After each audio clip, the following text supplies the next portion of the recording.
Enfin, nous avons pensé à la France, dont la destinée sera intimement mêlée à celle de l'éducation des prochaines générations. Pour nos enfants, nous avons une priorité simple.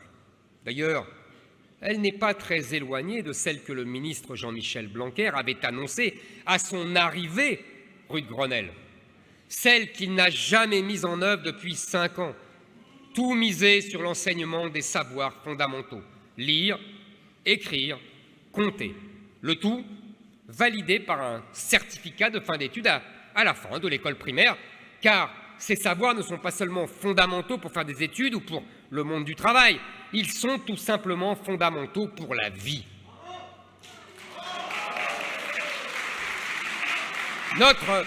Notre responsabilité d'adulte, c'est de tout faire pour permettre à chaque enfant d'acquérir l'autonomie intellectuelle qui le forgera. C'est pourquoi nous supprimerons le collège unique. Au nom de l'égalité, le collège unique a voulu mettre dans la même classe des élèves forts et des élèves faibles pour que les uns et les autres progressent ensemble. L'ennemi était devenu la discrimination selon le niveau. Le résultat, les forts sont devenus moins forts et les faibles n'ont absolument pas progressé. Nous devons donc rétablir des classes de niveau homogène pour que les forts deviennent toujours plus forts et que les élèves plus faibles progressent à leur rythme et avec des méthodes adaptées.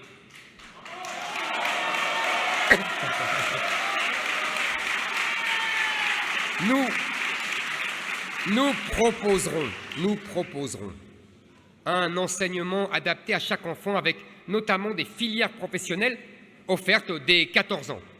C'est de cette manière que les enfants, quels que soient leurs talents, leurs inclinations, pourront le plus tôt possible laisser parler leur excellence.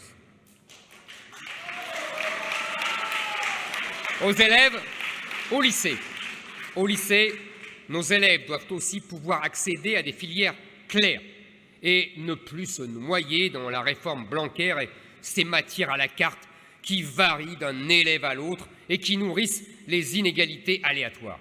Nous rétablirons donc les 3 filières littéraires, économiques, scientifiques.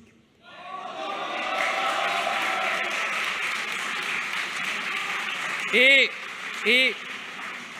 nous créerons des classes d'excellence littéraire et des classes d'excellence scientifique.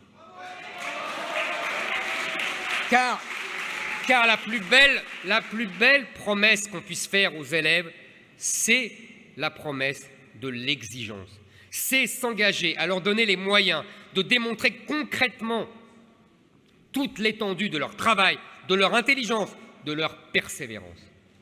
Je veux que les élèves les plus travailleurs puissent se distinguer. Je veux que les élèves qui s'en donnent les moyens puissent montrer leurs différences. Je veux que le mérite soit le seul critère de sélection de l'ensemble de notre système éducatif. Pour cela, nous referons du baccalauréat un grand examen national.